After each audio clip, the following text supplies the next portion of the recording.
Située au cœur de Strasbourg, l'ANJS permet aux étudiants d'effectuer un stage ou une alternance en Allemagne.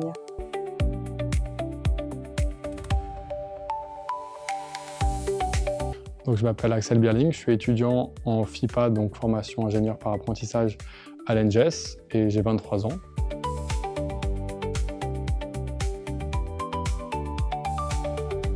Pour continuer à valoriser mon expérience internationale, j'avais déjà fait 2 ans en pays germanophone et je voulais continuer à perfectionner mes compétences en langue allemande et pas perdre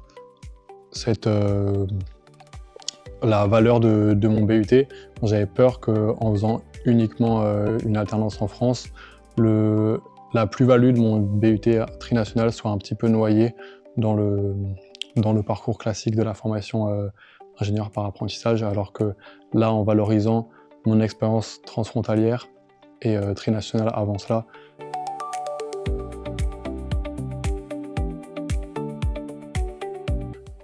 c'est un rythme d'alternance comme normal, qui est similaire à n'importe quel autre alternant de l'ANJS. Donc 2 semaines à l'école et 2 semaines en entreprise.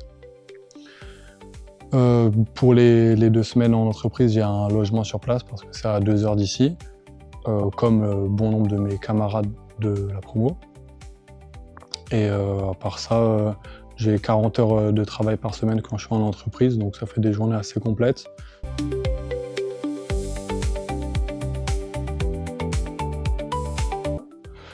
Pas vraiment, parce que j'avais déjà 2 ans d'études en pays germanophone, donc j'étais déjà très familier à la langue et notamment au vocabulaire technique, surtout tout ce qui a trait à l'étude de textes techniques. Là où j'avais un petit peu plus de mal, c'est la rédaction de rapports. J'étais peu confronté à ça durant mes études, et là dans le milieu professionnel, il faut vraiment rédiger des rapports d'une certaine qualité, et donc ça me prend pas mal de temps, mais j'ai mes collègues qui sont là pour m'aider à rédiger, à me corriger, et je sens que je progresse vraiment dans cet aspect-là de la langue.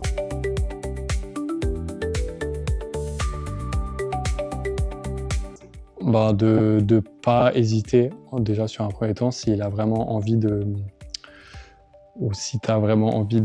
découvrir l'alternance dans un autre pays, mais c'est bien se renseigner sur les possibilités administratives et pas chercher dans un pays et qu'au final, pour des raisons administratives, le contrat ne pourra pas être signé. Et ensuite, une fois que tout ça c'est fait, envoyer énormément de candidatures spontanées et ne pas hésiter à demander de l'aide à certaines personnes à l'ANJS.